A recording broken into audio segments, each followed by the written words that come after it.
음.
Hello. Oh, How are you? I'm good. How are you? Good.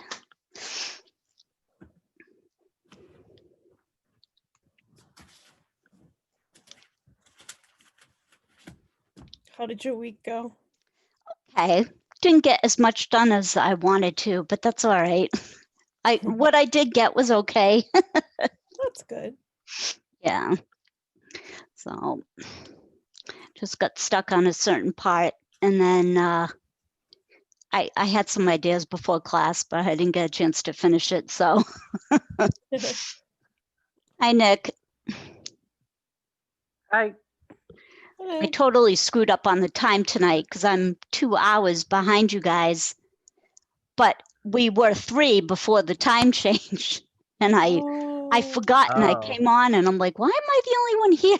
And I'm like, oh my God, boy, I'm crazy today. Can't figure everything out.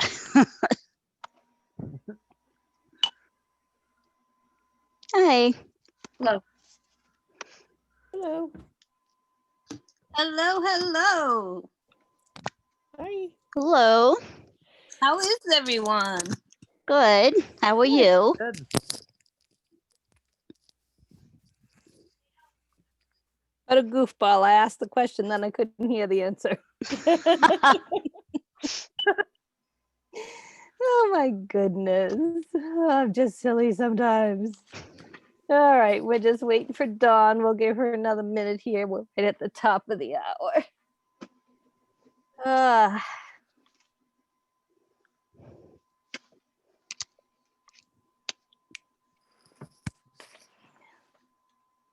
So how did you all enjoy the snow? Yeah, I heard you guys got a lot of snow. Yeah. Lost power over the weekend. Got back. I lost it Saturday around 4:30. Got back Sunday at 1. Yeah, same here. And I just got my water back today. Oh man. Oh, That that stinks. tough. Yeah. I remember going through all that when I lived in New Hampshire. It's the worst to lose both. I grew up in Connecticut, and being on this, I guess because it's the well water, right? That when you lose power, you lose the well too. And for me, I was like, this is total deprivation. Like, oh yeah, a long time to get. You don't have water, electricity, you really feel. During the we moved into our house in Derry, like literally like 2 weeks before that ice storm in 2011, and then we had to go move in with my mother for like a week because we had no power. Yeah, and we lost water too. So my son was 1, so that wasn't happening. We have to go somewhere. Yeah, that's rough. My aunt lives on Big Island Pond in Derry. Oh yeah. It's that Island Pond Road is like smallish and then windy and lots of trees. So she was out of electricity for 11 days, but that's tough, especially with the 1-year-old. Yeah. I had to pack up all 3 cats and then go. I spent one night with my dad and his companion, and that did not work. And then I ended up bunking in with a friend and her cat, or 2 cats and a dog. Like it was insanity. And the only reason we could do that is she had 1 gas heater in like the little guest room that was off to this. Oh, it was crazy. So, all right. Well, welcome, Dawn. We're just commiserating and trading stories about the snow and the ice storm. Generator broke this weekend, so we didn't have any power for like 24 hours. Oh, you're in good company with Nick and Maria. Well, then I'm counting my blessings. My electricity stayed on the whole time. It flickered, but we didn't lose it. So I'm grateful for that. So even though it's like, I want this to be the last winter I'm in New England. All right. Let's get started. Because we're a couple minutes over, but not by much. So here we are with our slides for class 3 out of 5. So tonight's the 7th. We will meet next week, the 14th, for class 4. We're going to skip Monday the 21st, which is Christmas week. for those who celebrate Christmas. And then our last class for this program will be on the 28th. Okay, so we've got the 14th and the 28th for class nights. All righty. I apologize. I just sent out the audio and the YouTube video link and the slides tonight. For some reason, I thought I had done that last week, and apparently I didn't. So, oops, I've missed my deadlines. If any of you need those and you have not seen me send them out, ping me, text me, email me, send me smoke signals, call me, feel free to remind me. Not that it's your job to remind me, but if you need them, then I can, because this was just an oversight. So, all right. But my commitment is 24 hours for the audio and 48 for the video. Oh, New Year's resolution. Okay. So let's start with our agenda. And tonight it's just pretty much the writing class. I don't know that there were any special topics for me to cover. We covered the hashtags and SEO last week, right? Okay. Okay, so we'll start with our meditation. We'll do our accountability check-in and celebrations. And then we'll have our Writing Hero Love support seat and then your goal setting at the end. So let's get comfy and take some nice deep breaths, some long, slow, deep breaths down into the lower abdomen. And if you want, close your eyes and just get comfortable. And let go of any of the thoughts and tensions of the day. And pause in that in-breath, between the in-breath and the exhale. Notice the pause. Allow the mind quiet. And as you breathe, sense the tranquility. Feel the stillness in the pause between the breaths.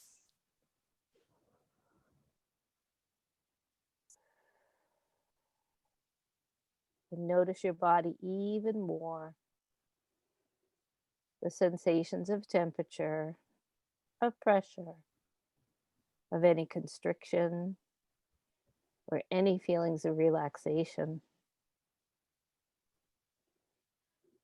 And from this place of quiet, let go of any expectations to come, anything that was, and just move into the tranquility of now. And as you breathe, connect soul to soul, mind to mind, heart to heart, in our sacred group of writing support. Notice if you sense any energy moving. I'm actually feeling that little warm circle on my forehead. The third eye is activated and open.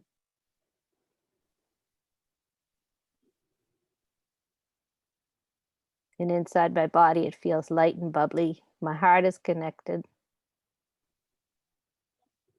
What are you sensing? What are you noticing? Allow the muscles to relax, the tensions to just flow out on the exhale.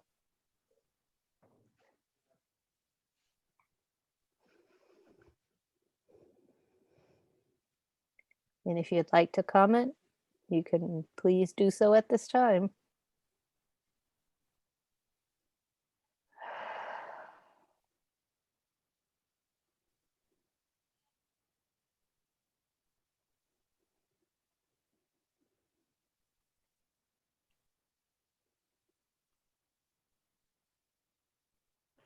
I feel calm, warm, and relaxed. Beautiful, calm, warm, and relaxed. Thank you, Maria. Nice.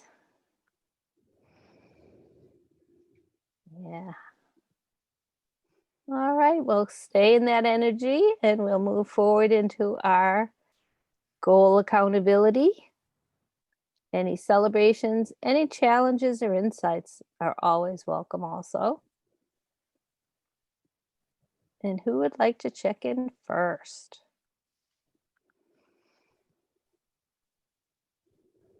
I'll go. All righty. I felt I met my goals. I did a lot of rereading and editing and changed just some things that we spoke about last week, as far as like adding more of the loon vocalization, the hoots and yodels and stuff like Okay. that. Yeah, And how does it feel? great. Excellent. All right.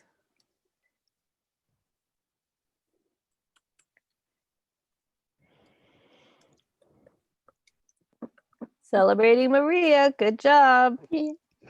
Thank you. Yeah. Okay, so met goal. Okay. Did I capture it, Maria? Was there anything else you wanted me to add? No, I think that's it. Excellent. All right. And who else? Thank you. I can go next. All right, Lauren. I did have some struggles with the inner critic last week, but the tapping definitely helped. I tapped every time I was feeling like, is this important to anyone, or how should I keep writing this? That definitely helped.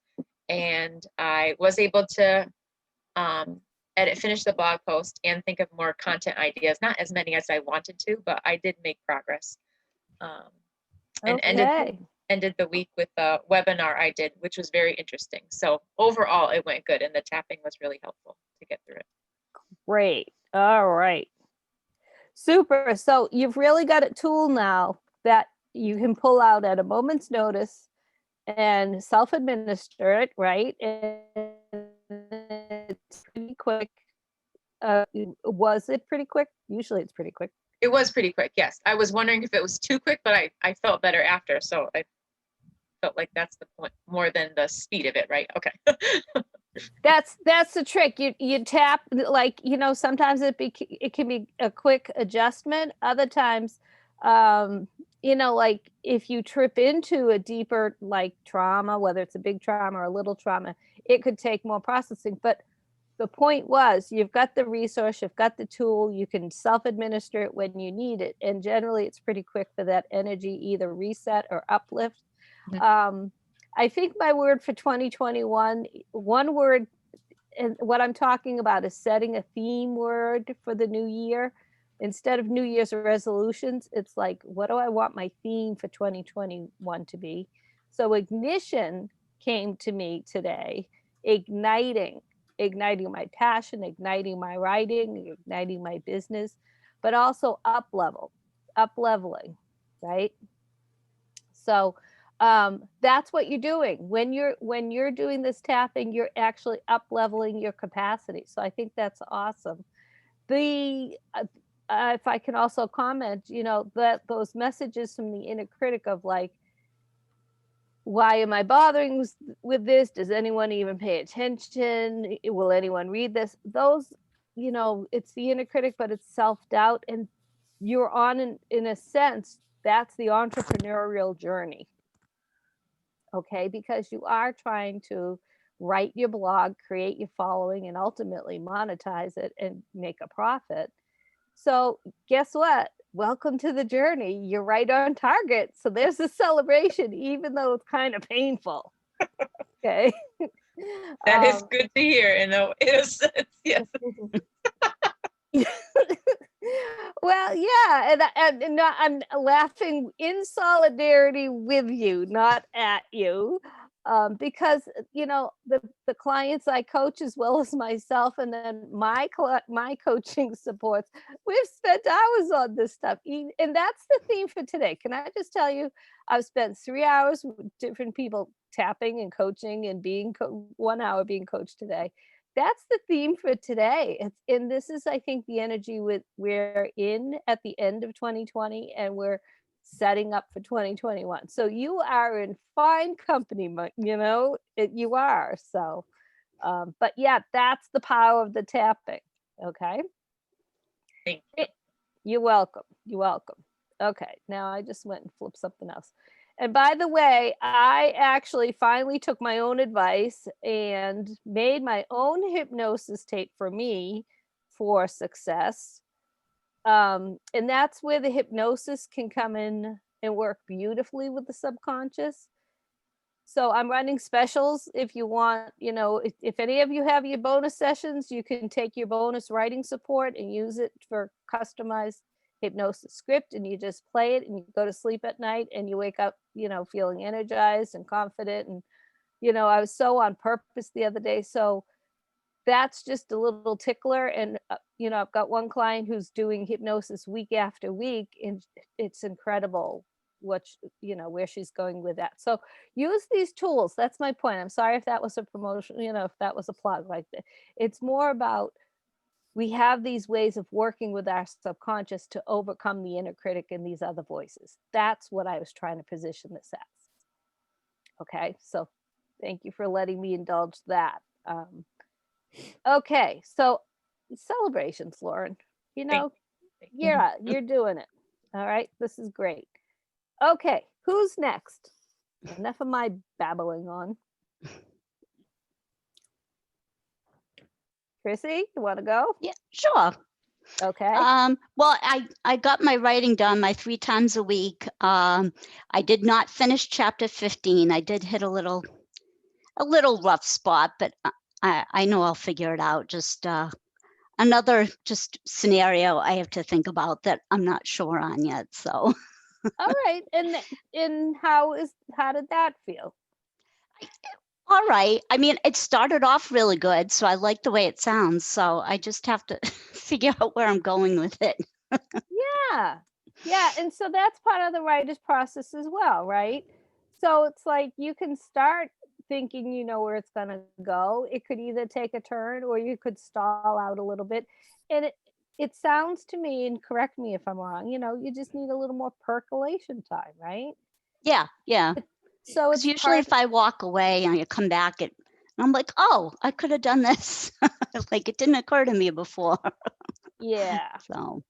So in that case, can you just be a little kind and gentle, give yourself some love on the heart, and just allow yourself maybe to have a slower process, a more creative unfolding versus the critic or the pusher who says, this is my deadline, this is my goal, I have got to do it. And then what's the quality of that kind of writing?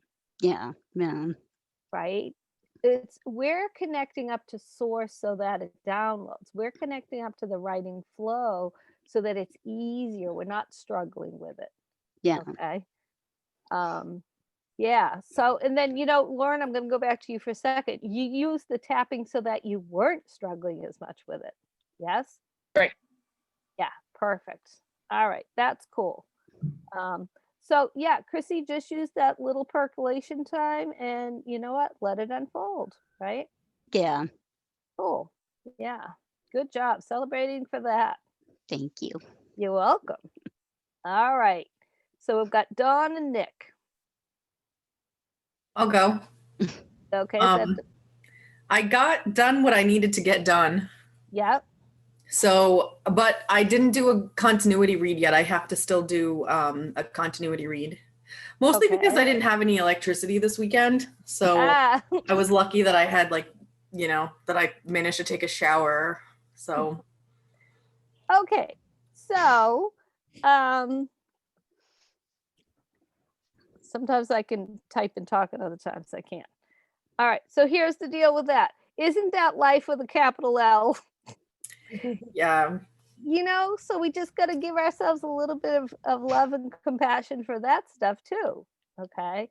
So did you say you progressed on the scene from?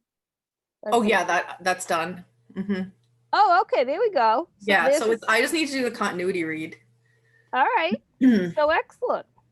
But it's funny because before I got married, somebody said to me that before you marry whoever the person you're going to marry is, you need to break down on the side of the highway without a cell phone with them.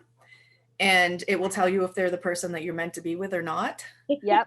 So I actually did this thing in my head where I took myself, and my husband and I have been without electricity so many times before that it's like old hat. I know the procedure. I know how he's going to be, but I took that, took that in my head, and I was putting my characters into this, in the situation with no electricity. And I was trying to delve more into them as imagining them in the situation we were in. So there was like a little mental exercise that I did. And of course, Chrissy's like, you didn't get any writing done by flashlight? And I'm like, no, I did not. No writing by flashlight, Chrissy. I love Sorry. you. Now that could be the push it talking over there. Oh, Yeah. either that or it could be the voice of, the mother of innovation, or what do you know? It's really annoying because people always message you like, oh, is your power back on? And then they'll tell you like, oh, you could have come over here. And it's like, you could have messaged me when I had no power, but you didn't. So Right. stop with the, the empty promises there. So Yeah. Yeah, that's why you ask if the power's on first. yeah, they wait till the power's on and then they're like, oh, you could have come here. I made chili last night. You could have come had chili at my house. And I'm like, that sounded great. Why didn't you ask me last night? My cell phone was still working. But Yeah. Oh, goodness. I It's tell so you, you true. can come down to Arizona whenever you want. Just won't be as easy. yeah. Right. Oh. Yeah, that's like people asking to help, clean the kitchen after it's all done. Yeah, I could have helped, Yeah. but you didn't. You didn't help. So, Yeah. Can I share something really quick with you about that? Sure. In my house, we call it pulling a Lori, because my oldest sister's name was Lori, and 4 kids in the family. We all had our assigned tasks. So I used to like to dry the dishes, and somebody would put away and, wash, and Donnie would sweep the floor and take the trash out. And he was the only boy. So I was like, why do I always take the trash? Right. And so my oldest sister figured out if she waited till the work got started, but then slipped away to the bathroom, she could be in there for like at least a half an hour, popping zits and like God only knows what, right? And she'd come out and it's like, oh, and there'd be like 2 dishes left, or should this, right? And this went on, and finally the family, we started catching on to it. And then it was like all holy heck, because it's like, get out of the bathroom. And then when we really figured out, because she's like, no, let's go to the bathroom. So then guess what we did? We stopped working while she was in the bathroom. Oh my God.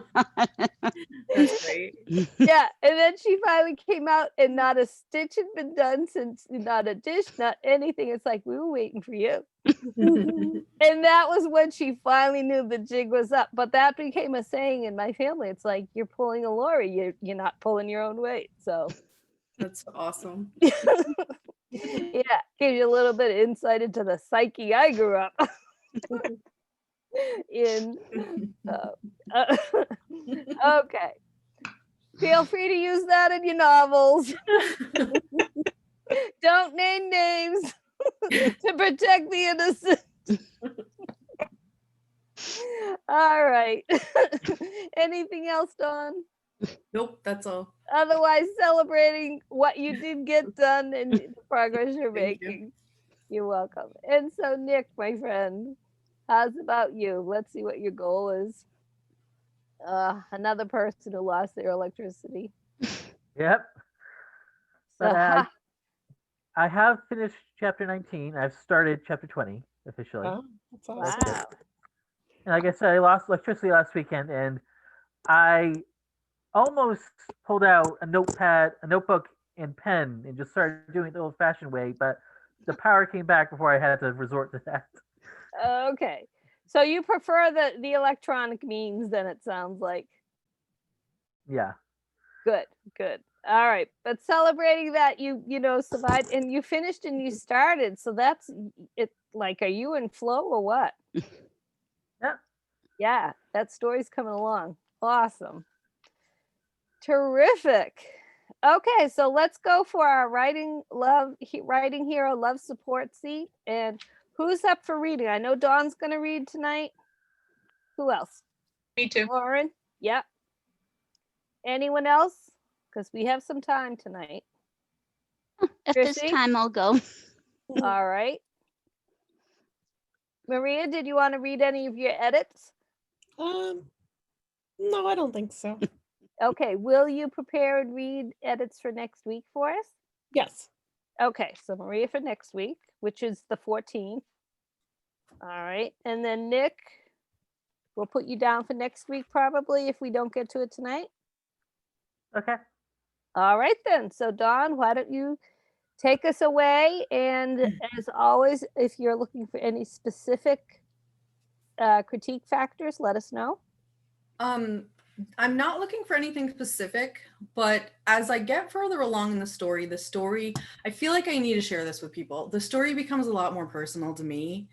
And it has some, if you read between the lines, it has some like personal struggles that I've dealt with. I won't give you too much information, but it does kind of get like a little sensitive at some point. So I feel like I should tell you guys that.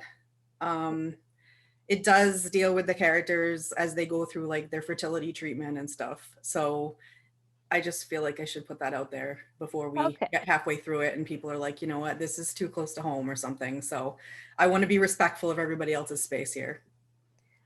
Sounds good. Thank you for that. And as always, we as a group want to hold each other with respect, with love, with compassion, right? Mm-hmm. Oh, yeah. I'm perfect to read it. I just need to, I don't want to be, you know, walking in anybody else's garden, upsetting anything. So I just want to let you guys know that.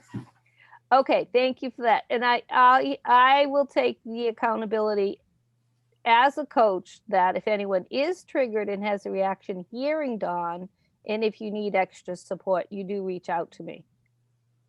Okay, so do we have a safe container? Is everyone feeling safe and held? Yes. Okay, so take it away, Dawn, then. And thank you for that. I hope that was appropriate to say. I know it would be bothering me all night if I didn't give you a heads up. So I think that was perfect. I think that was really respectful and honorable. Okay. Thank you. Thank you. So this is where I ended a couple weeks ago, I think. Okay. Poor third seat. Dark-haired Grant Goodwin himself had landed in third seat my first year teaching at Sellinsford High School, 8 years ago, when he was a tall, dopey senior full of big college plans with a little mooch of a girlfriend, a junior. Oh God, what was her name? I can't even remember it right now. She hung on him like a Christmas tree, and she was the shiny ornament. That's right, Tabitha. My mind recreated the old image of her waiting for him after class as though she had run there, panting, her screwed up front teeth with the top incisors that overlapped, poking out from those constantly chapped lips, her wispy chocolate bangs adhered to her head with a sheen of perspiration. Thinking of their young love made me queasy all over again. God, they were the worst together. Grant was blindly head over heels in love with her, crying to me that she was the reason he couldn't finish assignments. At some point during the year, they had broken up, and he had sworn he was done with her. But then she was back with her pouting little basset hound face, their hands clasped together as he kissed her goodbye in the doorway, and I was sad for him and his own foolishness. Yet now he would be teaching here, a colleague versus a pie-eyed student drunk on knowledge imparted through my daily lessons. Oh, Grant. He had been special, all right, one of my favorite students in terms of his willingness to please me. Surely, yet I was thinking only of his unattractive girlfriend. They had both sat in that seat, 3 over from the right, and the desk directly in front of my own, third seat. Some of my most memorable pupils had attended my classes in that perch, but those two had been the hardest to forget. Closing my eyes, I could still picture them both. I could still picture Tabitha, gaze full of rage, glaring at me, her lips quivering in anger. No, I was not going to think about either of them right now. But Grant was coming back to teach at Sellinsford with that insecure little smirk and those heavy testing eyebrows. I wondered if I could claim him as one of my own now, call Dick out on his boasting about his cherished student becoming a beloved teacher. I had been Grant's mentor. My creative writing class was last period, a bored sea of glassy-eyed faces more intent on staring at the seconds hand of the clock than in watching me read back anonymous prose that had been handed in the previous week. Some of the writing was excellent, but a good deal of it felt forced by the ghost of a deadline. I'd been teaching long enough to tell the 3 a.m. turds from the actual work that showed a little dedication, though unfairly enough, a few of the kids possessed remarkable talent that allowed them to flex their midnight oil homework muscles better than some of the other students, who really seemed to try without actually pushing out anything spectacular. Life was cruel like that in small ways. From the back of the classroom, one of the students yawned, and I did my best to ignore it. His eyes were like huge bubbles as he stared at the deer in the yard, unsure if he could pull the trigger. That yawn again, more exaggerated than before. Slamming the paper down, I sat up from the front edge of my desk. Okay, who feels this is a joke? My voice was ice, and the classroom got so quiet I could hear the hush shuffle of the needle-thin time appendage as it's made its slow journey around the face of the clock. I very rarely got angry at my students. Rather, I had perfected the art of being disappointed in them, removing my thick glasses and placing the temple tip against my lower middle incisors while I leaned back in my seat to stare with a half smirk on the individual student I was chiding. Really? Are you so sure? Is that what you think? Are you satisfied with turning this in? What type of emotion does it evoke in you? Are you proud enough to sign your name on this? Stirring up inner turmoil was much more effective than simply screaming till the vein in my forehead popped like Murph Dean, a history instructor I'd had back in the 80s. Besides, I was the cool teacher that the students trusted, the hip guy who resurrected Chaucer and Shakespeare while still knowing who was shading who on Twitter. But that yawn baited me, and my students' eyes peered back at me with confusion over my raised voice. From a seat at the rear of the classroom, Max Finnegan's laugh had a hard edge to it, his voice deeper than the doughy, fresh-faced blonde countenance would imply. We get it, Brantley. You love Kayla's writing. You subject us to her work every time you read samples. He let out an uncomfortable hoot, more of an insecure little hiccup, and looked around to see if some of his jock friends might chime in with agreement. From third seat, Kayla whipped her dark curls out of her face, turning to snarl at Max as I shook my head, chuckling. Actually, Finnegan, the previous message I read was written by Connor, and the one before that by Nevaeh. And we've talked about this before. Referring to me as Brantley is disrespectful and inappropriate. I won't talk to you about it again. The boy's face darkened as he tried to hide his phone under the weight of his backpack. Fine, jerk, he muttered. A trickle of laughter flowed through the little postage stamp corner where he sat, where I personally would have put a window if I were the 1960s brutalist architect who had designed this cement bastion of a school, and I would have thrown him out of that window. The bell chimed then, signaling my blissful reprieve and cooling my temper. I straightened my posture and offered a chant of "Have a nice weekend" as each student filed past me.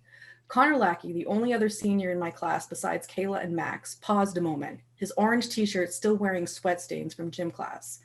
He stared at his beat-up skater sneakers. So am I going to see some finished work on Monday? The kid kept his face down, brown hair so greasy it looked gray. When he looked up, I saw dirty fingerprint smears on his glasses. Sir? I'm listening. How should I start? His voice was a mumble. I feel like I have a story to tell, but no way to start it. He suddenly got this far-off look in his watery blue eyes, and he stared off blankly at the white brick wall. His bright shirt reminded me of an inmate's jumpsuit, and the room was at once less high school and more prison, which might be a good way for him to begin a story he was writing for me. He put his coat on, hopeful. Connor was the kid who didn't quite fit into any social group and always smelled faintly of rotting onions and dirty socks. That would have been a great introduction. He was the very cliche of an outcast, the guy no one would really remember after graduation. People might say his name someday and think, yeah, Connor Lackey, I know him. He played golf. No? Was he in special ed? Wait, no, maybe I'm thinking of someone else. In hindsight, I might have forgotten him too. But that afternoon, we were not at the public high school. We were at the state-ordered learning penitentiary. Last period, Friday afternoon, dismissal bells still lingering in my ears. Connor was wearing his puffy gray ski jacket, and he sniffed loudly, a sad little gasp for air. Part of me felt sorry for him. Another piece of me worried that my pity was misplaced. I had learned as a new teacher years ago that forming bonds with students was a dangerous path to tread. Grant Goodwin's brooding face came to mind with his yapping voice as he tantalized my last nerve. But Connor didn't want or need my friendship, and he was a decent writer when he actually tried. If he put forth a little more effort, he'd likely win the end of the year award from the English department and the $250 check from the town council. His story about the grandfather egging on his young grandson to shoot a deer as a way to be a man was haunting.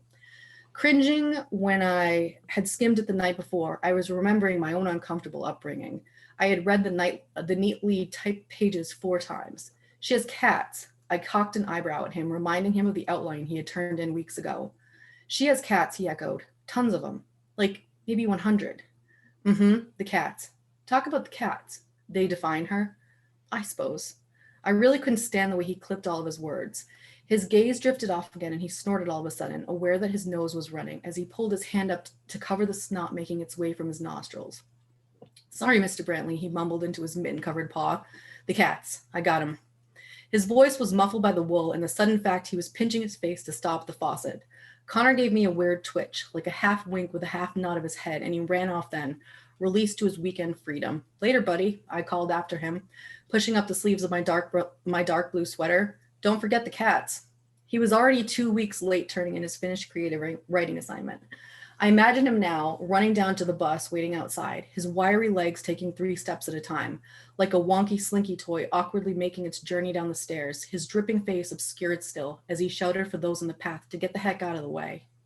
When he reached the bus, the driver had likely just shut the door, and he arrived white-faced with speckles of sweat on his acne-covered brow, his hands banging pathetically into the glass, the blows cushioned by his thick winter wear. I smiled. The driver would have taken pity on him, heaving a sigh that she didn't get paid enough to deal with this, as she reached over to the lever, and like a whale widening its jaw, the yellow pane door would fold open to swallow him whole. I arrived home that afternoon to find that Diane, my mother-in-law, had simply pulled the emergency key from under the mat and let herself in, likely not for a spontaneous visit, but more so because she had some ridiculous piece of gossip for Michelle. That, or she wanted to help herself to the goods in our liquor cabinet. As soon as she began searching for vodka, for a glass and ice cubes, I received my answer, and she cautiously sipped her vodka on the rocks as she sat on the couch, staring at me from the darkened living room while I prepared dinner. When I had invited her to stay for the meal, she had stretched back, patting her red, boxed-colored dye job, and cooed about not wanting to impose. It's not a big deal. We have plenty of salmon. I used my sharpest knife to cut away the thick skin, my fingers shaking from my nicotine withdrawal. If she knew that I had started smoking again, I would never hear the end of it. My phone buzzed, and I peeked at a text, sage wisdom from my best friend, Nick. Oh, get ready. What the hell was that about? I wiped my hands and messaged him back. What does that mean? My father's on a rampage, and you're probably one of his targets, too. Just what I needed, more drama from the Dobbs family and their newest obsession with my sister's will. I'd been left nothing, which I had expected with Lou's whole estate being donated to the university. Who was I to tell her what to do? I was doing fine, and I certainly didn't need to pull whatever scrap she'd left for the graduate students in a selfish attempt to pad my own bank account. Besides, we had seen each other only a handful of times since the turn of the century, and none of those visits spawned any real warmth in me, only the darkness of my own guilt. Randall Dobbs' desire to stir the shit pot could be his alone. Not concerned. If he contacts me, I'll let the old man know where to go and what to do with himself.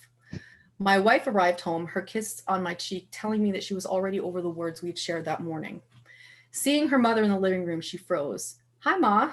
The kids upstairs? Sure are. Mariella's getting so tall, Diane offered before lowering her voice and shifting her eyes. You think Ethan might need to lose a little weight?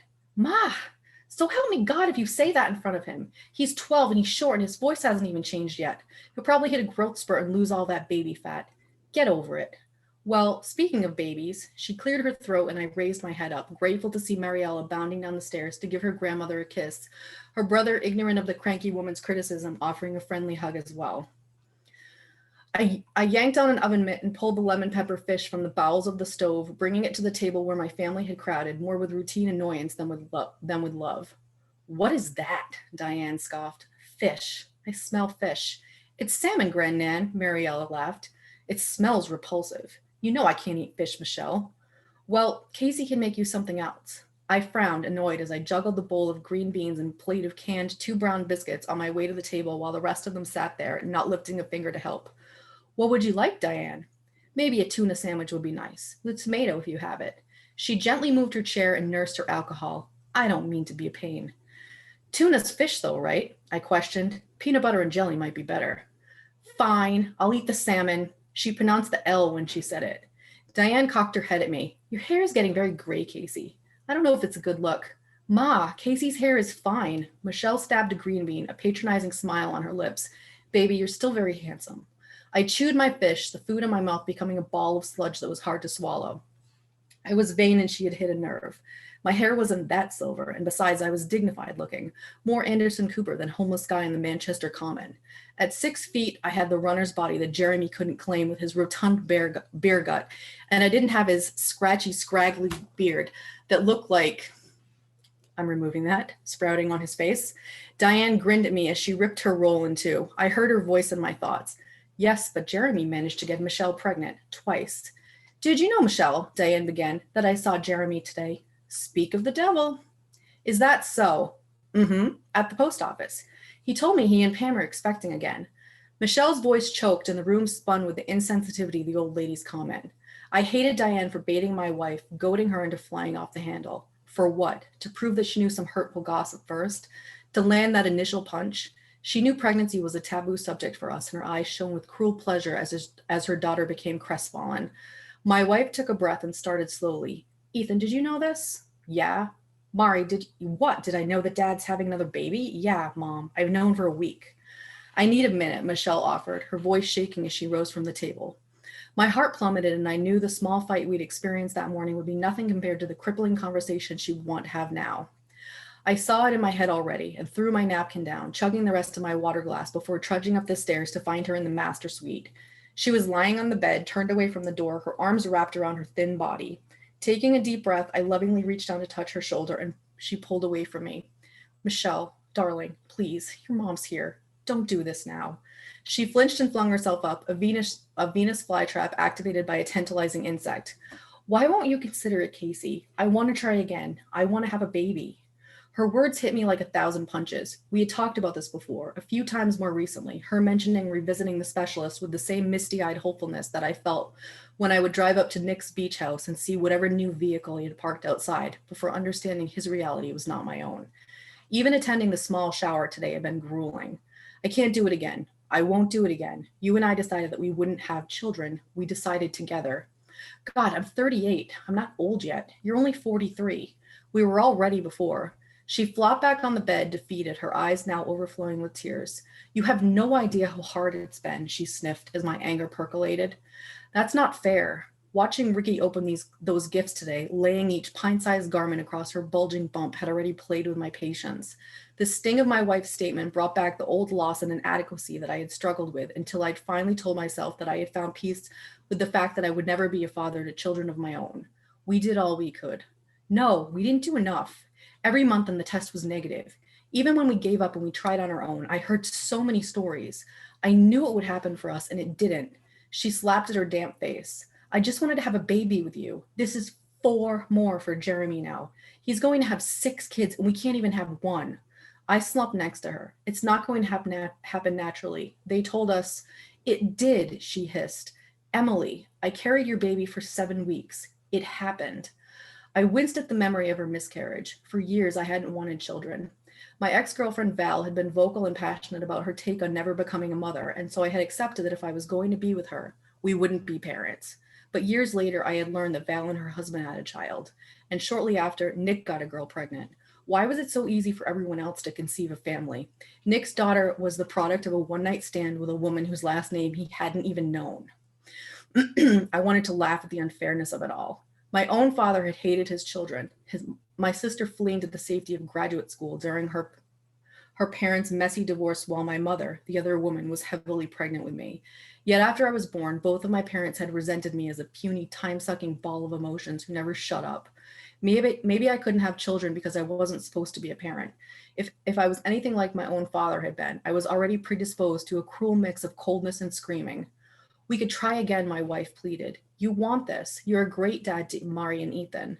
Michelle, please. I turned to her, taking her hands, begging my own case. Tears leaked from my eyes. I'm not their father. Jeremy is. They don't even call me dad. My lungs were a rainforest. Darling, it's not going to happen. We need to be realistic about this. I watched as she crumbled before me. After the dishes were done, the kids had retreated to their rooms and Diane had settled into one of her cop dramas and a new bottle of red wine. I went back upstairs and found Michelle in bed with the lights turned off. Frowning, I slowly started to close the door to let her sleep. Casey, her voice was so soft. Yeah? I gently moved closer to her and could see that her crying had still not relented. I wanted to tell you that you're really the only one preventing this from happening. I hate you for it. I nodded, swallowing the pain of her statement. Of course it was still my fault. Of course she hated me for it. Sighing, I retreated from the room, pulling my phone to check my messages. Nothing new awaited me, only my eyes froze on Nick's previous text. Get ready. That's where I ended. That's where I'll end. Sorry. Okay. Wow. Wowie. Yeah, so we heard parts of that before, but it's Yes, and I actually realized that as I was reading it. I'm like, I read this parts of it before, but yeah, it's tweaked a little. Yeah, it's tweaked a little. I think there's more power, more impact in it. So I'm glad you reread it and refreshed. Well, at least for me, I'll speak for myself, refreshed me on what the story's about. So yeah, thank you. Feedback for Dawn, and then I've got some at the end. Well, I love the descriptions. I tried to write them all down. The shiny ornament. I love the Grant's description and Tabitha's descriptions. The queasy love, the hands clasped together, drunk on knowledge. I think you do such a great job on describing the area of the classroom. I mean, it feels like you've been a teacher and you know what that's like. The kid, the ones that sit in the front always seem to get the attention, and I love the gaze full of rage, the insecure little smile. Grant's the forced by the ghost of a deadline. I love that. The little turds. I love that, how he's describing the writing and stuff like that. The eyes like huge bubbles, like a deer in a yard. There's always that one kid in the class that causes problems, and it's Max. How they're looking at the appendage, the clock, the appendages of the needle. And yeah, I love the list of questions about the writing, and how he's asking, like, it just feels like a writing class to me. I love it. I can see us saying those words and stuff in class. Yeah, I mean, the laugh had a hard edge to it, and Max's comments, the bell chiming. Yeah, state-ordered learning penitentiary. I love that. And then you talked about how he looked like he was wearing a jumpsuit. And yeah, and then I love the conversation with the family at the end with Michelle, and that's really touching and totally relatable about the problems that come with fertility issues, and the decision to have another child, a decision to have one child. So I love that. It's so relatable, and I always love the mother-in-law, and the fact that she's doesn't want the fish, but she wants tuna fish. I can so see that happening in a family. Like, I can just see them at the dinner table, and yeah, good job, excellent. Thank you. I agree with Chrissy. I love that line with the tuna fish. You can totally tell it was like a perfect in-law, and he said it too, because you get to a stage where you just can't help it anymore. And yeah, and I mean, I think Casey's character, you're developing well. I mean, he struggles with the things at school, and then with the home life, and he's making dinner, and his mother-in-law's there, and then they're talking about the baby too. So yes, awesome descriptions. And yeah, it's very realistic, and you feel for your character, doing a great job. Yep. Celebration. Yeah. Thank you. Yeah. Nick and Maria, any feedback? I agree with everything they've already said. The descriptions are amazing. I love the smell of rotten onions and dirty socks. And the walk down like a wonky slinky toy. And then the school bus opened wide and swallowed him. Just the descriptions are really awesome. Yeah. Thank you. I always love your metaphors. I think they're always great. The hanging off him like a Christmas tree ornaments, and the fly trap. That was great. I love the tuna snark. And I don't want to say I love the mother-in-law. It's more like I love to hate her, because she's that nasty woman we all know who goes to the store looking for a fight or to get someone in trouble. The look of satisfaction in her eyes, or whatever it was perfection. And just perfectly hateable. The box red hair. Then it's a well-drawn character, isn't it? Oh, good. Good. Yeah. Anything else, Nick? I didn't want to cut you off, but I definitely want. I think that's it. Yeah, beautiful, beautiful job with all the descriptions. You've got some really unique turns of phrases. Everyone's been pointing out, you know, and even just your little words like the pie-eyed and the basset, right? The Christmas ornament for sure. I've picked up on a lot of what everyone else said too. So forced by the deadline. So all of that. So, and then the inner critic, like stirred up the inner turmoil. That's like stirring up the inner critic, right? So I love that. And then even just like the hoot and the hiccup, you're tickled with laughter. You've got these little words that relate to the sounds. You've definitely got the senses in there, the watery eyes, you know, the misplaced pity, all of that, the yappy voice. Like Dawn, it's just fantastic, all of that. And then talking about the cats and the 100 cats and the cats. That use of repetition really worked without being overdone. Right. So that was really cool. The whale, totally. The whale in the bus. Absolutely. I think you've drawn the character of the mother-in-law really well because as Nick said, we love to hate her. Okay. For sure. You know, even ripping the role in two, right? And then managed to get her, you know, worked up in that insensitivity. So, and you're writing in the husband's viewpoint, the male viewpoint, which I think you've done beautifully well. And how relatable is it on the emotional scale where one comment and a person can be crestfallen and their heart plummeted, right? And there's that sibling rivalry, you know. So all of that's really great. So, and you definitely did a beautiful job with the tension of the emotional point of views where, you know, we've already decided not to have kids. And it's like, but her tears and she still wants the kids. And he's like, he'd put it behind him so that he's angry. So you've described this so realistically, so relatable and engaging. You haven't beat us over the head of that where it turned off and don't want to read it or hear it. So that was great. And then you're so right on with Jeremy has 6 kids. Somebody else got pregnant after a one night stand and doesn't even know the last name. I used to counsel in Roxbury, and it was so incredible. That's real life, you know. So you got it right. And so here's what I want. This is for everybody. So this is where I'm going to use this as a teaching point. There's an unfairness to it. There's an injustice to it. That's a universal theme that everyone can relate to. Dawn did a great job of the internal tug of war, the internal tensions, the thought processes of the characters, right? And the external is the fertility treatment, the miscarriage, the stillborn, the lack of becoming pregnant. So think about that for your writing process. We can have universal themes or universal problems. You can have the external problems and then the internal.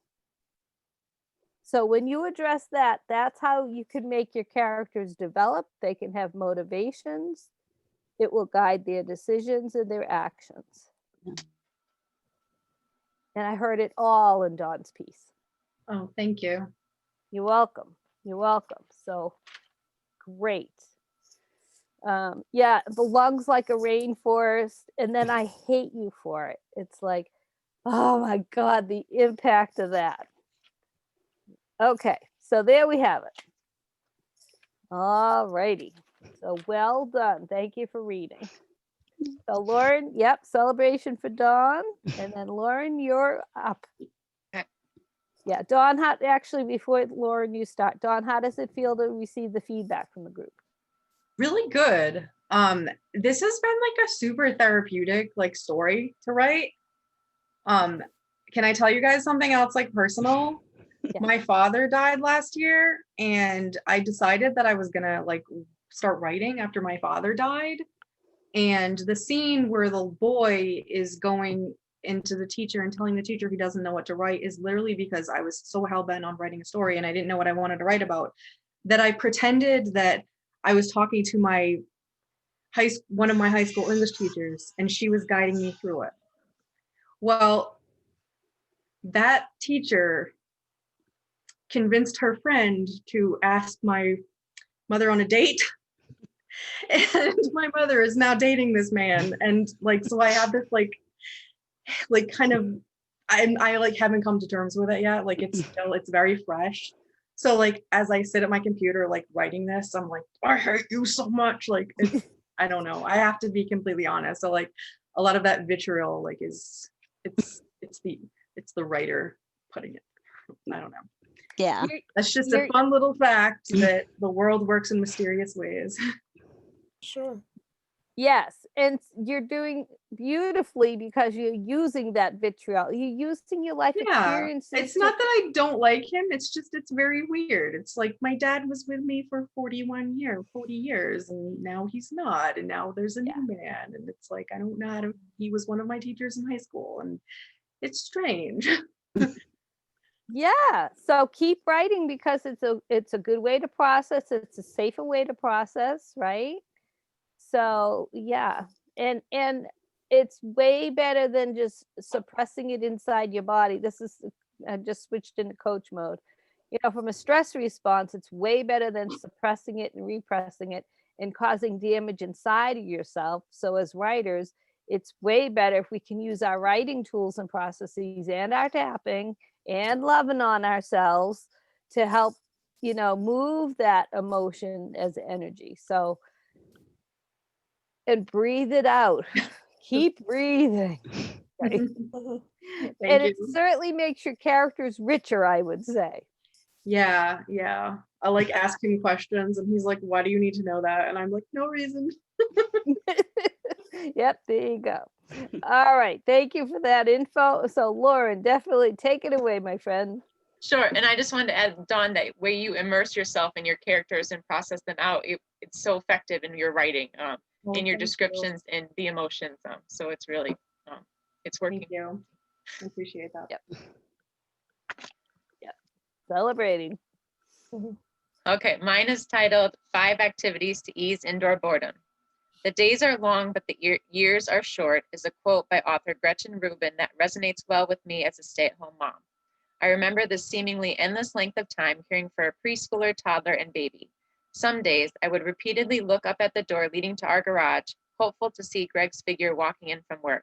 I knew the day would feel extra long when I started glancing towards that door early in the morning. The upcoming winter days can seem especially foreboding with the ongoing pandemic. Most activities outside the home are on pause until it is safer. While I had the option of story time at the library or themed playdates with groups of other moms and kids, there were many days when we would just be at home. And as early risers, back then around 5:30 a.m., by 10 o'clock, I would feel as if half the day was in when barely 4 hours had passed. So what can we do to cross it out, enjoy the time at home? I found the following were helpful to me to break up the day when everything was happening inside our 4 walls. 5 activities to ease indoor boredom. Number 1, games. I would play card or board games with my older kids while younger siblings napped. It was great to share more quality time with them, minus a more dependent child or baby. Number 2, crafts. I enjoy craft projects and would explore Pinterest for different ideas. These projects were best done in the morning before afternoon frustrations set in. For those less crafty, coloring books, stamps, and paints were simple and fun to have on hand. Number 3, reading. Books were always around the house and the kids loved to sit and read. They were also part of our nap bedtime routine. Number 4, baking. As toddlers, the kids helped me mix or measure ingredients. It worked best if they helped and then were sent off to watch a show while I finished up. If I could change anything, it would be caring about the mess. A little flour or sugar on the floor can be swept up. No big deal. Number 5, outdoor play. Even in the winter, I would bundle everyone up, thermals for mom too, to spend at least 20 minutes outside in the morning and then in the afternoon after naps. The process of dressing 3 young children is no small task. For me, the benefit of exploring the outdoors outweighed the effort and ate up a good chunk of our time. Everyone usually felt better after the small change in scenery. The days have an endless quality in this 2020 environment we are living in. While my kids are more independent, they still gravitate to these activities throughout the day. What activities keep your family busy indoors? All right, beautiful. I like that. Feedback for Lauren. Oh, is there any recipe that goes with it? No, I didn't have a recipe that time. That was the only thing I had trouble incorporating in this. Okay, can I make a suggestion for what comes to my mind? Hmm? Is if it's baking, because you know, it could be a favorite chocolate, well, chocolate chip, I just gave it away, like a favorite cookie recipe. Okay. It doesn't have to be chocolate chip. That's just what popped out of my mouth. But I do have a favorite one, but yeah, okay. There you go. That's probably really relatable to people, you know, baking with the toddlers. So yeah. And then you could, as far as the series goes, it could then become part of recipes for toddlers. It could be recipes for middle school and recipes for cooking with your high schooler. Okay. Right. And then is winter, you know, is crock pot season. So there's ideas for crock pot or now the Instapot. Mhm. Do you have an Instapot? I do. Oh my God, I got one and I freaking love it. Like that's the best, you know, other than hot fudge sundaes, I think that's the best invention on the planet. I don't know if hot fudge sundaes are inventions, but that's how much I love my Instapot. Me They too. are so helpful, yes. Okay, so there's the ideas right there. So, all right, feedback for Lauren. I gave you mine. It brought me back to when I had my daycare business at home, and what you said were all the things that I did with the kids, and it just like brought me back to that time. I miss it a lot. And yeah, hearing you read was nice. It brought me back to that. I do have an idea for just it's gingerbread house made out of graham crackers. You would put them together and then provide frosting and things for the kids to put on it, but they always had a lot of fun decorating them and eating them, of course, as they went.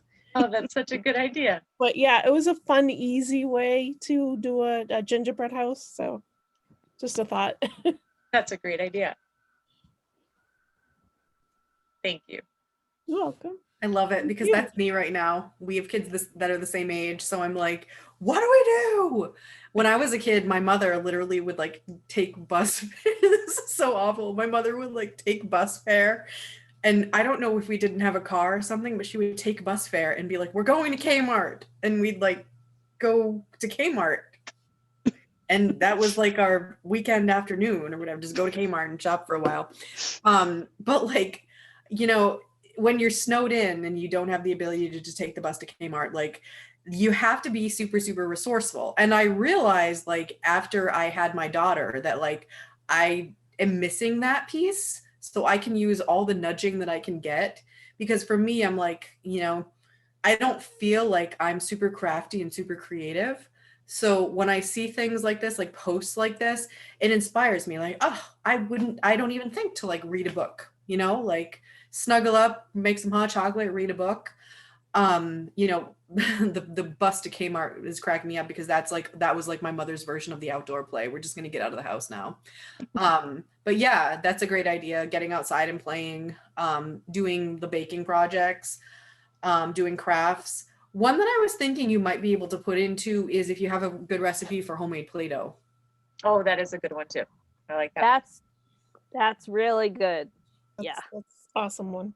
But yeah, I love it because your suggestions are always super, super practical. Believe it or not, they are things that I don't even think of. You'd have to honestly pull me aside and be like, Dawn, here's 5 easy things that you can do. And I'm like, oh, I never would have even thought of that.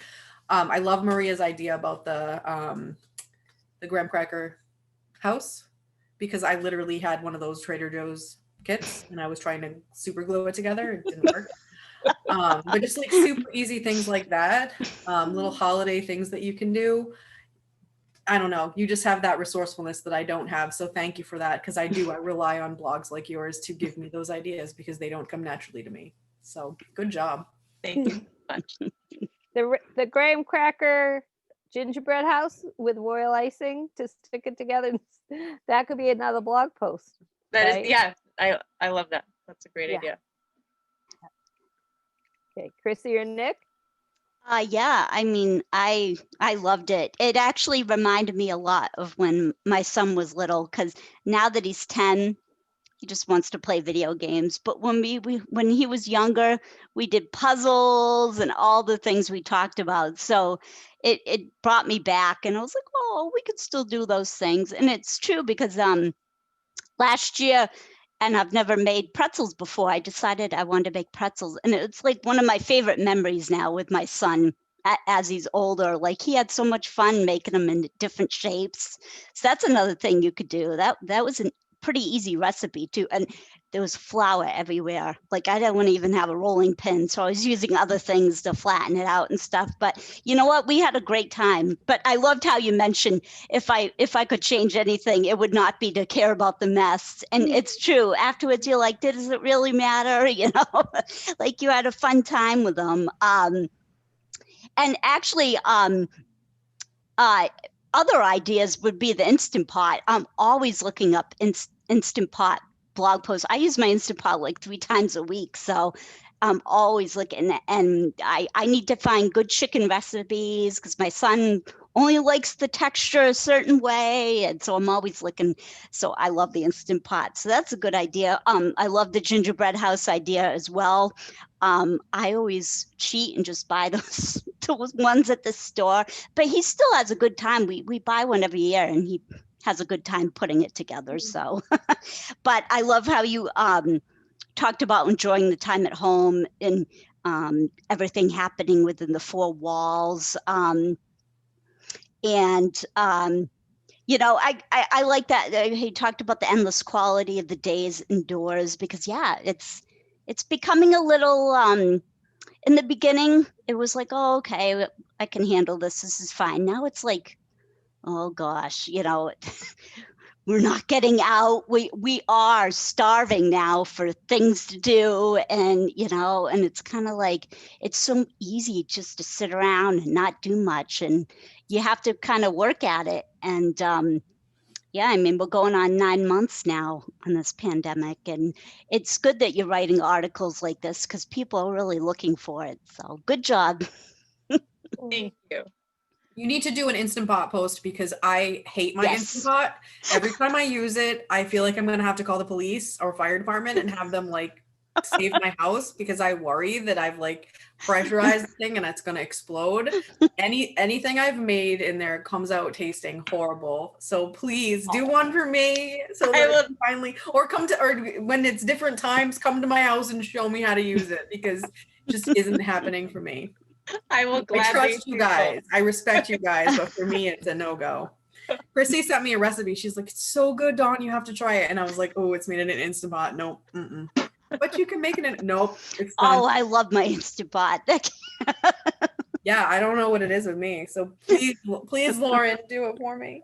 I can. And I think I felt bad because when I got my Instant Pot, I used it as like a rice cooker too. And I only cooked rice in it. And I was also afraid to use anything else. But it's like, follow the directions and try it. And so, yeah, I'll work on that for you, Dawn. There are 3 people in my family. My mother-in-law got me an Instant Pot that literally could feed like 30 people. Like I could probably scrunch my daughter up and put her in the Instant Pot. It's so big.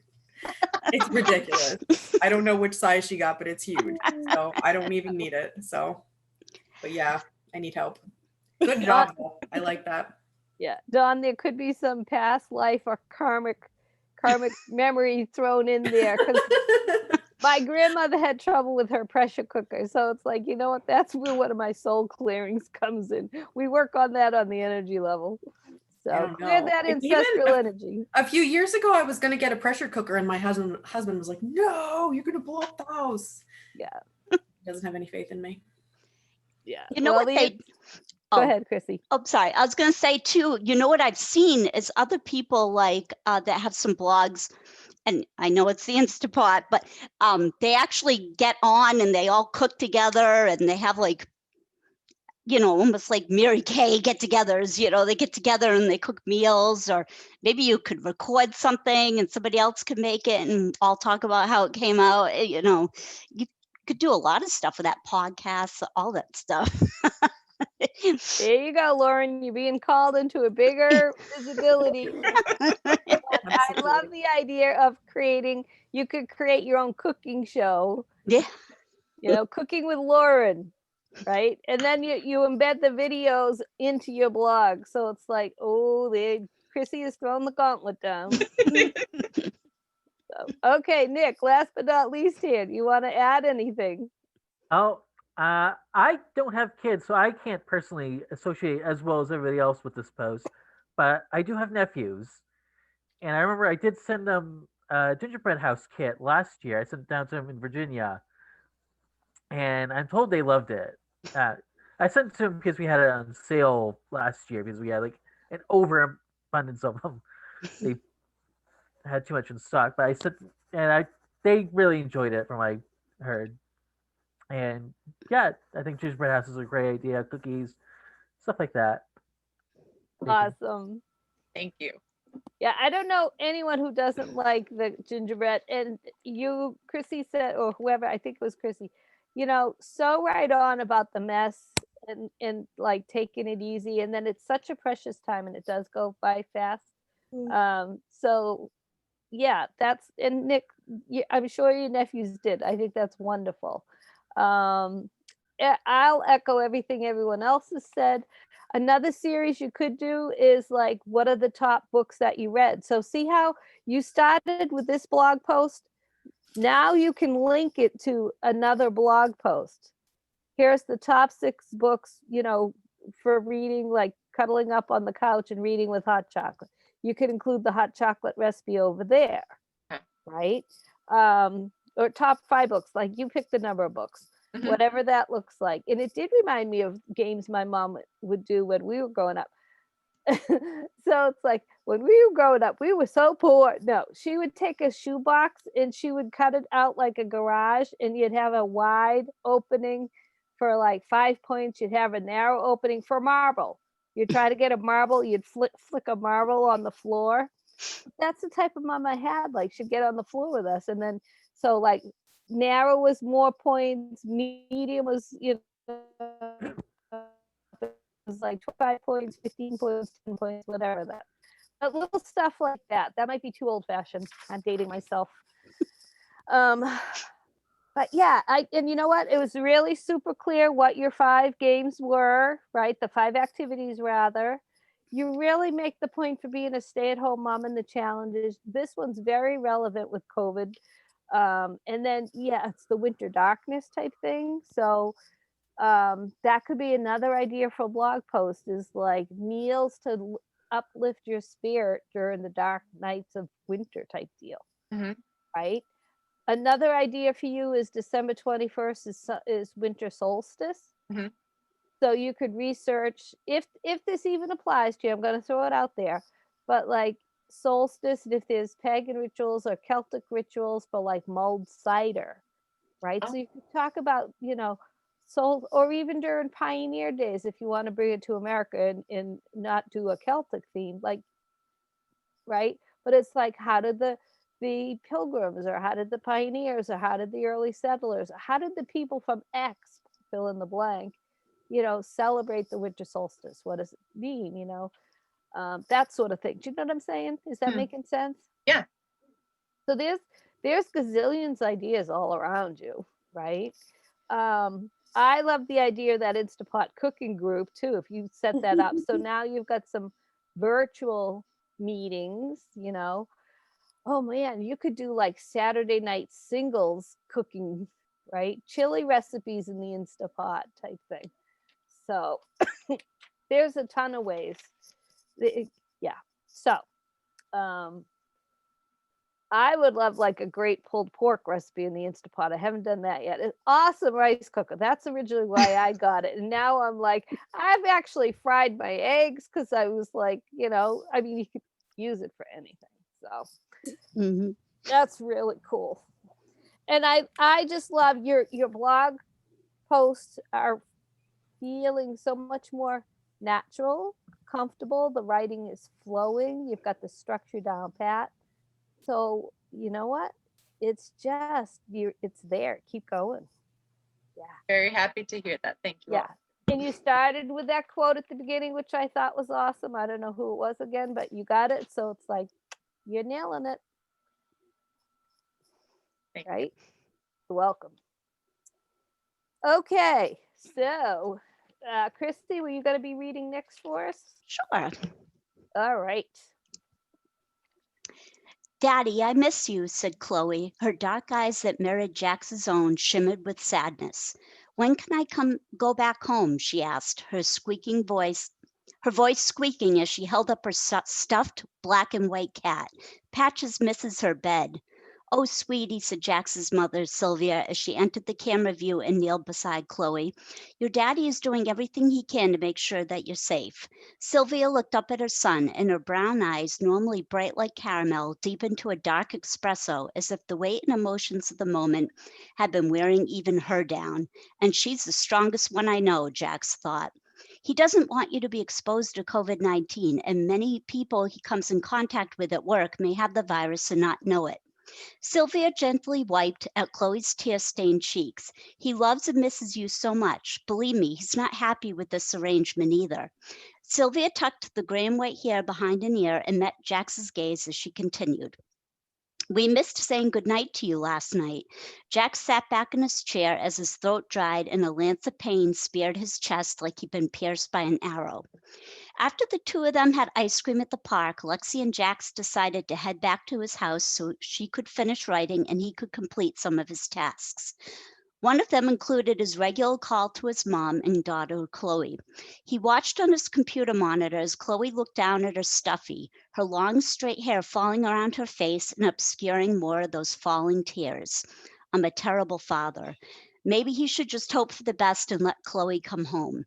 The other police officers didn't seem to be struggling with their family life in quarantine like he'd been. You've lost so much. Do you really want to take that risk? The other police officers haven't had to deal with the extent of the loss you've experienced. But his mother was nearing 75 and in no condition to raise his daughter in a long-term situation. Besides, the arrangement was only supposed to be temporary, and he had no desire to split up his two-person family like that. Like it was split up 6 years ago. Even though he loved his job as a police officer, he'd rather quit the force before he'd made that decision. Shit, he'd rather lose a limb before that happened. Damn coronavirus. He clenched his fists, feeling his nails digging into his palms, hoping that his pain could be like an anvil, chiseling away at his anguish and replacing it with resolve until a solution presented itself. A solution you're never going to find, he told himself, if Rona has anything to say about it. I'm sorry I didn't call. I got home late last night. I thought you had yesterday off, said Sylvia before a knock sounded on his partially open door and Jax exhaled. Lexi, good. He'd purposely left it open in case she needed anything while writing in the guest room, but now he'd realized he needed her. He hadn't planned on introducing Lexi to Chloe, not yet at least, because Jax didn't know how she would handle a special someone in his life. But at that moment, he'd been thankful. He'd just been given a respite from his anxiety and pain, where his heart squeezed with misery and threatened to explode like a bomb at seeing Chloe's sorrow. Jax cleared the emotions from his clogged throat. Come in. Lexi's smile would cheer him up. Lexi burst through the door. Oh my God, I just remembered the idea that I got this morning that I wanted to tell you about for Rona points, she squealed in excitement as she rushed into his room. A Rona bucket list, she announced before coming to a halt, her words dying in her throat as she spotted his mother and Chloe on the computer screen on a video call. Lexi's hand snapped up to cover her mouth as if she could take back the words that had flown from her lips as quick as the flutter of a bird's wings. I'm so sorry. I didn't mean to interrupt. Lexi turned to leave, but Jax stood up and beckoned her forward. That's okay. I wanted to introduce you to Chloe and my mother. Lexi stopped at the door and turned to Jax. Are you sure? She mouthed to him. Despite his shattered heart, he almost smiled. It may only have been a day, but he was starting to crave Lexi like a castaway on an island craved water. Only Lexi would do. And it wasn't just a physical attraction either. It was like the two of them had their own secret pact. She understood him and vice versa. Now in his bedroom, her cheeks had flushed and her eyes had widened in embarrassment. But the fire that burned in her gaze seemed only meant for him as her soft lips parted and with a nod of her head. I can't wait to hear about this bucket list, he mouthed back. Oh, someone is with you? Asked his mother. Jax blinked. Crap. In his own last-minute bold decision to introduce Lexi to Chloe and his mother, he neglected to consider the fact that he would now have to explain yesterday's events to her, including filling her in on his quarantine status. Could he ever catch a break? And that's it. So far.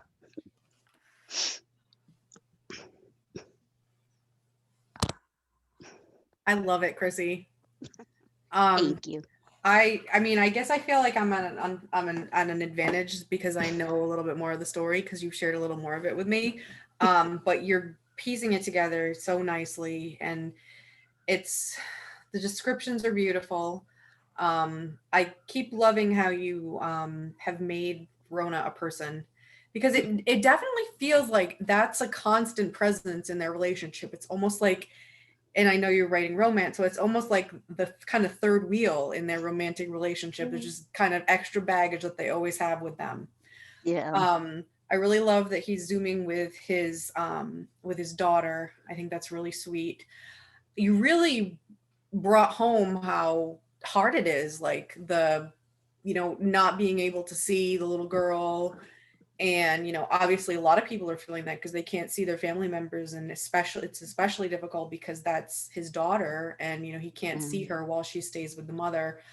I didn't notice this when I read it before. The only thing that I think you could do a little differently, it's perfect just the way it is. But when Sylvia is talking, I think it's Sylvia, not Jax, who's talking to Chloe and says something like, oh, you need to make sure that daddy, or she says something like, daddy doesn't want to get COVID-19. There's lots of people that he's together.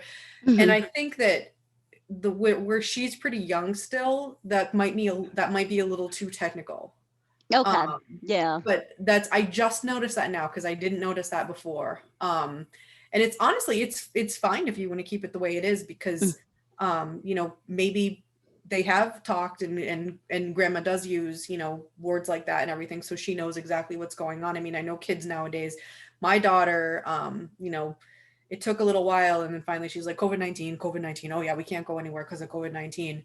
But I'm also thinking because this is kind of at the beginning, like this is back in the spring, that maybe, saying like, oh, daddy doesn't want to get anybody sick, that type of thing. Okay. Yeah. I love how, you're bringing Lexi into everything because this is Jack's part of the story. And it really says so much about the relationship progression with the small gesture of having him introduce her to the mother and the daughter. So I think that you say a lot without actually saying a lot by doing that. So very, very good job. Thank you. He's really letting Lexi know his intentions too. So really, really good job. And I love every word of it. So good job. Thank you. I agree. I liked when you said deepened to dark, the eyes, the description of the eyes. I really love that to espresso. That was really nice. And the internal dialogue is really great again. And you also kind of what Dawn said about the third wheel. I even said like damn coronavirus. And I think like everyone's like you said even before with the blog, it's everyone's feeling just that exhaustion or that extra thing you have to think about. So it's so realistic and relatable in that sense too. And I also liked how you said as quick as the flutter, as a bird's wings. I think it was that. That was description. Oh, thank you. I loved it. Continue on. It's funny, Denise, because I named her Patches, her stuffed animal, and your cat. That I named her after the cat I grew up with, and it looks just like your cat. Oh. Patches was black and white, just like your cat. Not on the down here as much, but yeah, with the down the nose and everything. So I'm like, oh. Got the white going down the face. This is Yeah. Tucker, and then Carly Oh. made an entrance a few minutes ago, so I'm sandwiched right now. That's so cute. Yeah. No, it's funny how they always love to walk over the keyboard. Yeah. Yeah, for sure. So, okay, what else for Chrissy?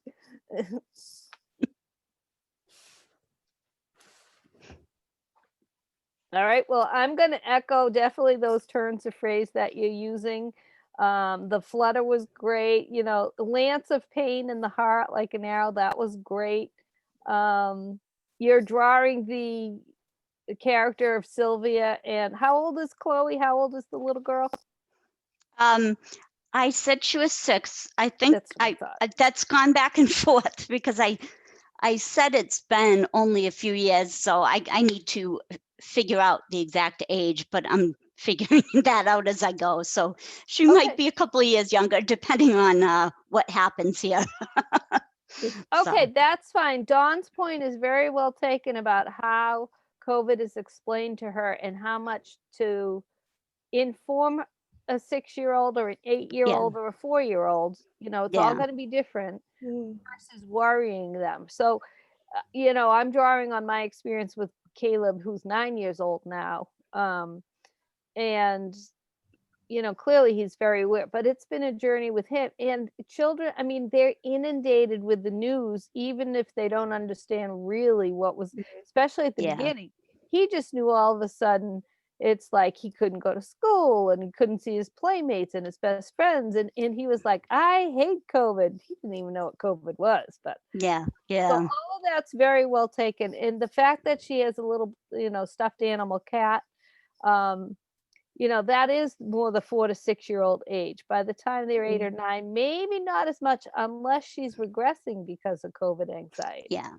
Right. Yeah. So you could keep that in mind. And Lauren could probably help you with the young children, because Nick, I'm with you. I don't have kids, so but I'm auntie to a lot of kids.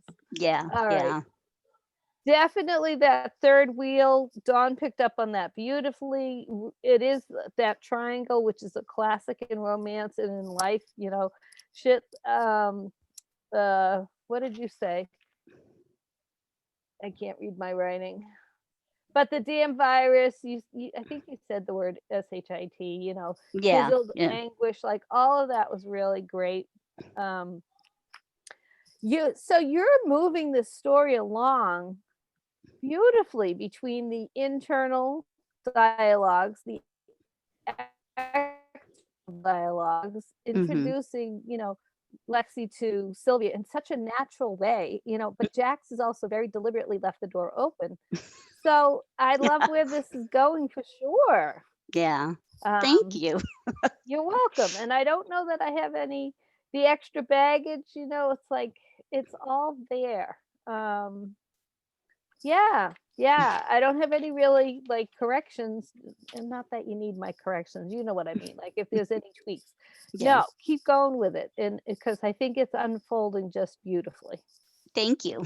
You're welcome. You're welcome. And you've certainly got my attention. So, all right then. So we will have readers for next week. We said Maria and Nick for next week, yes?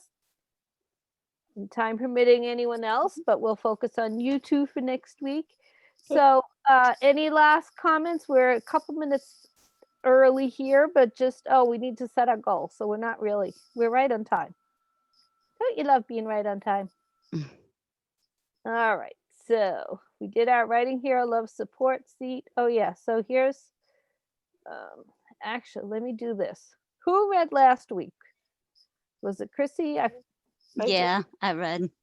Yeah, Maria, you definitely read. I remember that. Anybody else read last week? I did. Thank you, Nick. All right.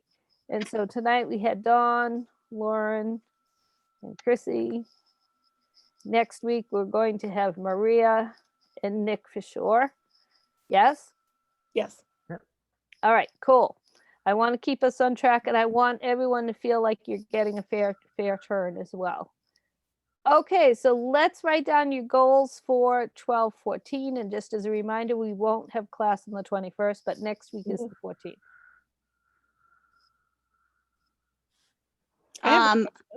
Oh, go on. Okay, Maria. I have a question. Yes. I know I'm like, okay, as far as the writing part goes, I've completed this story. I kind of was thinking of already starting the next story. Is that? Absolutely. Okay. Go for it, my friend. All right. Woo. Okay. Yeah. Yeah. Oh, and I do have one question for you. Yep. So your story stuck with me. And by the way, folks, a lot of your stories stick with me during the week. It's incredible how much I'm thinking of your story and your blog posts and your recipes and your wizards and like all of it. Okay. So Maria, with your story, if I remember correctly, you had the mother and the father flying off together from the lake to go to the ocean. No, they flew separately. They did fly separately from the lake? Yep, the male always leaves first. And Okay. the female stays with the chick and then goes. Okay, that's right. And I forgot that. And here's why I was thinking about that.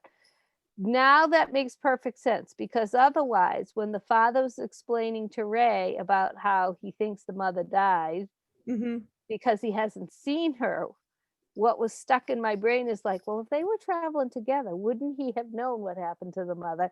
And if they were traveling together, then you would have had to have some sort of explanation for him being with the mom and maybe a predator got the mom.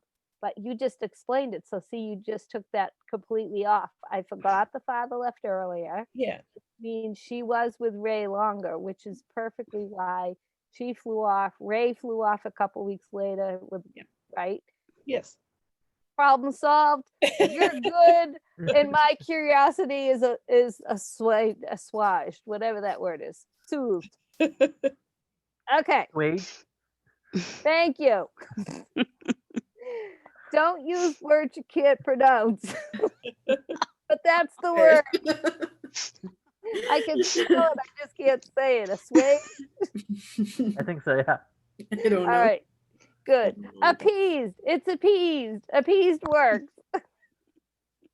All right. Excellent. So are we ready for the goal setting then? So yes, Maria, what's it gonna be? I'm gonna start the next story. I'm still gonna, do more work on my editing stuff is like it's the grammar and all the quotes and all of that. So I still have to work on all that part. Okay, you got it. And okay, I'm gonna leave it there. Okay. Actually, no, I'm not. I'm gonna say what I was gonna say. And do you have a good resource for how to format the dialogue and stuff? Did I provide that, or do you have one? You gave me an example. Yes. Okay. And then the other thing for grammar, it's Strunk and White. Is that how? Oh, I have it right here. This one? Yeah. It is Strunk and White. Yes. William. That's it. Okay. So that's a really good reference source for that, for all of you, each of you. Okay. Okay. All right. Excellent. And to make it a SMART goal, do you have a time frame in mind? 3 days, 15 minutes, anything like that? I kind of want to do like at least 5 days, 15 minutes a day. Okay.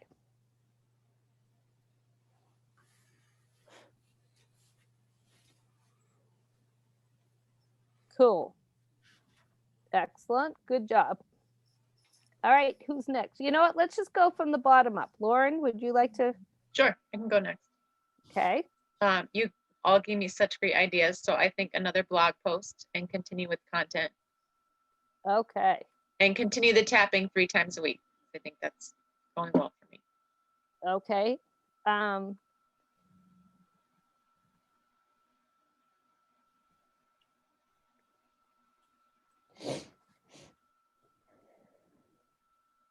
Okay, and did I capture correctly with generating content ideas or researching or what's, how do you want to say that? I like generating. Okay, you got it. Yep. And we gave you, like, when you listen to this recording, we gave you a bunch of ideas if they suit you. So you could just record out of this class replay. Mhm. They had to have been at least half a dozen, if not more, ideas. Mhm. Right. And then remember, you've got you could use Answer the Public. Yes.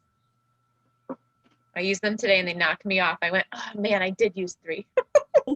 Yeah. Okay, so here's the suggestion for you. So if you use your 3 free ones in one day and you still had another query, reach out to the group and say, hey, can you look this up on Answer the Public? Okay. And then share the information. That's what I would suggest. Okay. Okay. Okay, Nick, my friend. I want to continue writing chapter 20. I want to do about at least 3 pages. Okay. Great. All right. Good one. And Dawn? I need to do a continuity read to where Okay. I've left off. And then I need to start editing the part where they're in Rhode Island, which actually brings the people in from the other story I was reading over the summer. So it all comes full circle. Ooh, okay.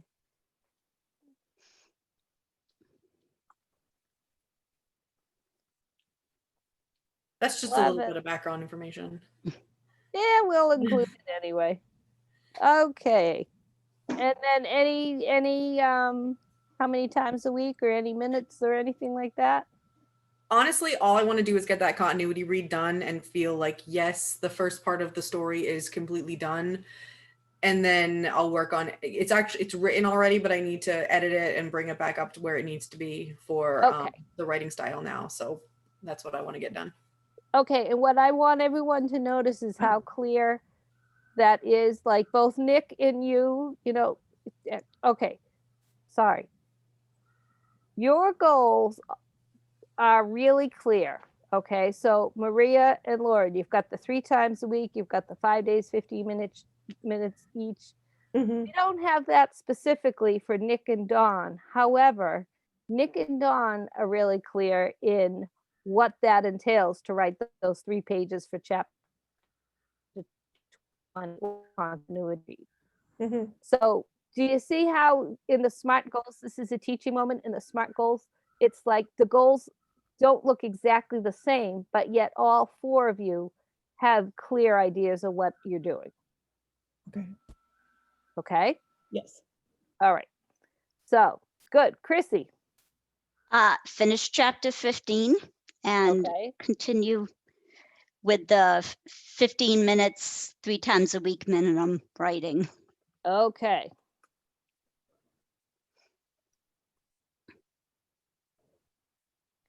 Awesome. All right.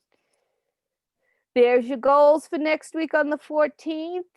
And any other comments, questions, or concerns? Any feedback? What did you like? What you didn't like? All right, then. So then promise me that you'll always remember you're braver than you believe, you're stronger than you seem, you're smarter than you think, and you are loved more than you know. So I love your writing. I love your process. I love your creativity. Big hearts. Happy writing for the week. Reach out if you need any support. Okay. Help each other with the Answer the Public. And I'll see you on Monday. Katie. Good luck Thank writing. you. Thank Bye. you. Bye. Yeah. Bye.